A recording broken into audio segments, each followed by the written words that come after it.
Hello student, today we study the second poem of class 10th, Fire and Ice, composed by Robert Frost.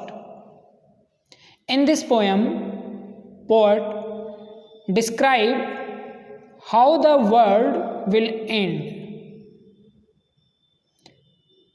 So we start the poem. Some say the world will end in fire, some say in ice. Poet says that some people say means कुछ लोग कहते हैं कि the world will end in fire, संसार का अंत आग में होगा. Some say in ice, और कुछ लोग कहते हैं कि बर्फ से. From what I have tasted of desire, I hold with those who favor fire.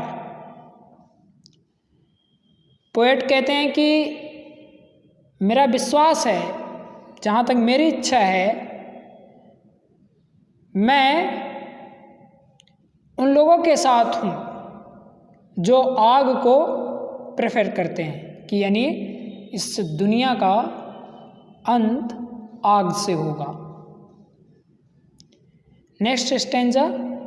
But if it had to perish twice, perish means होता है डाई, टू एंड.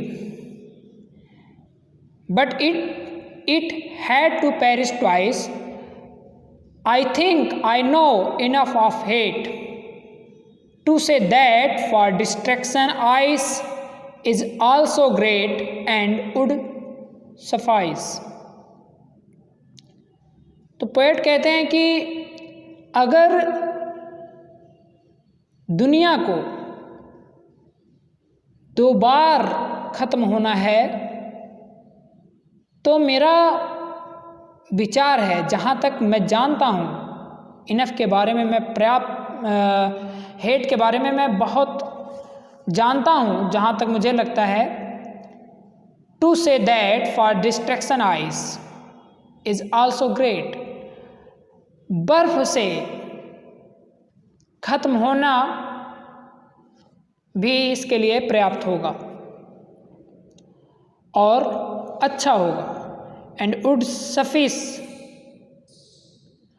और यह आइस संसार को खत्म करने के लिए पर्याप्त होगी. एक बार हम दोबारा देखते हैं. पोएट कहते हैं कि ये उनका खुद का विचार नहीं है, उन लोग कहते हैं कि संसार जो है वो आग से खत्म होगा, और कुछ लोग कहते हैं बर्फ से.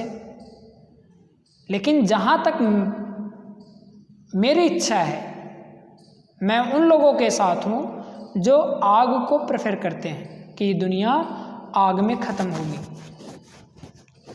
But if it had to perish twice, लेकिन इसे दो बार ख़त्म होना पड़ा. I think I know enough to hate of hate, मुझे लगता है कि मैं हेट के बारे में बहुत जानता हूँ. To say that for destruction ice is also great and would suffice. Poet कहते हैं कि मैं